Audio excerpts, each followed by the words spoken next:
ছাত্র জনতার অভ্যুত্থানের পর দেশের রাজনীতিতে এসেছে নতুন হাওয়া। সংস্কার, নির্বাচন সহ যাবতীয় বিষয়গুলো নিয়ে হচ্ছে দফায় দফায় বৈঠক। ইসলামী দলগুলোর জোটের জোর চেষ্টা বেশ আলোচনায়। এমন পরিস্থিতিতে এবার বড় সমাবেশের ডাক দিয়েছে জামায়াত ইসলামী। এদিকে আগামী ১৯ জুলাইয়ের সোহরাওয়ার্দীর সমাবেশকে কেন্দ্র করে প্রস্তুতি নিচ্ছে বাংলাদেশ জামায়াত ইসলামী। জানা গেছে, সমাবেশে বিএনপি সহ বাম, ডান, ইসলামপন্থী, ফ্যাসিবাদ বিরোধী সব রাজনৈতিক দল ও সংগঠনকে আমন্ত্রণ জানানোর সিদ্ধান্ত নিয়েছে দলটি।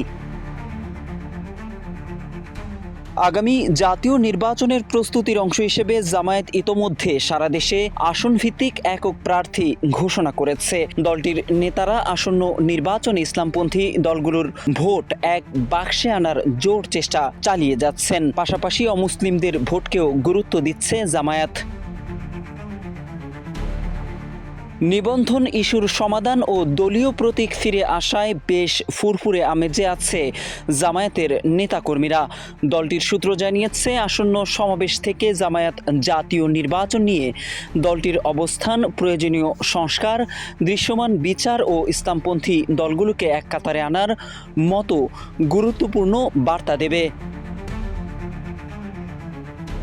জামায়াতের নেতারা জানিয়েছেন, জাতীয় সমাবেশে ব্যাপক জনসমাগম ও শোডাউনের মধ্য দিয়েই দেশবাসীকে নির্বাচনী বার্তা দেওয়া হবে। দলটি জানিয়েছে, ৭ দফা দাবিতে শুধু তাদের দলের নয়, বরং এ সমাবেশ হবে দেশের সাধারণ মানুষের দীর্ঘদিনের বঞ্চনা ও ন্যায্যতার আকাঙ্ক্ষার প্রতিচ্ছবি।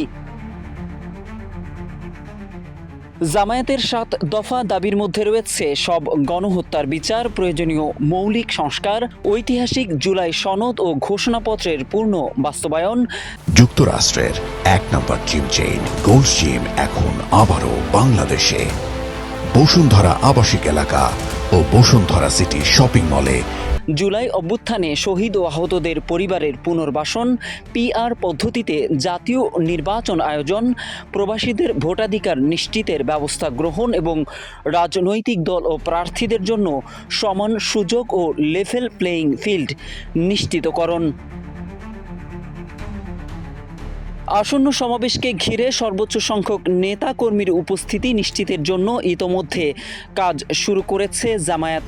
জাতীয় সমাবেশ সফল করার লক্ষ্যে প্রচারণা, গণসংযোগ ও জেলা থেকে তৃণমূল পর্যন্ত মানুষকে সংগঠিত করতে কাজ করছে জামায়াতের কেন্দ্রীয় নেতারা।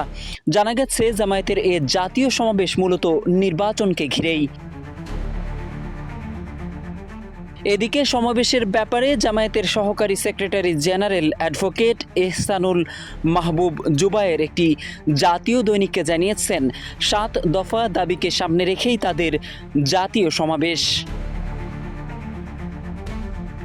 মোহাম্মদ সাইফুল ইসলাম, বাংলা নিউজ।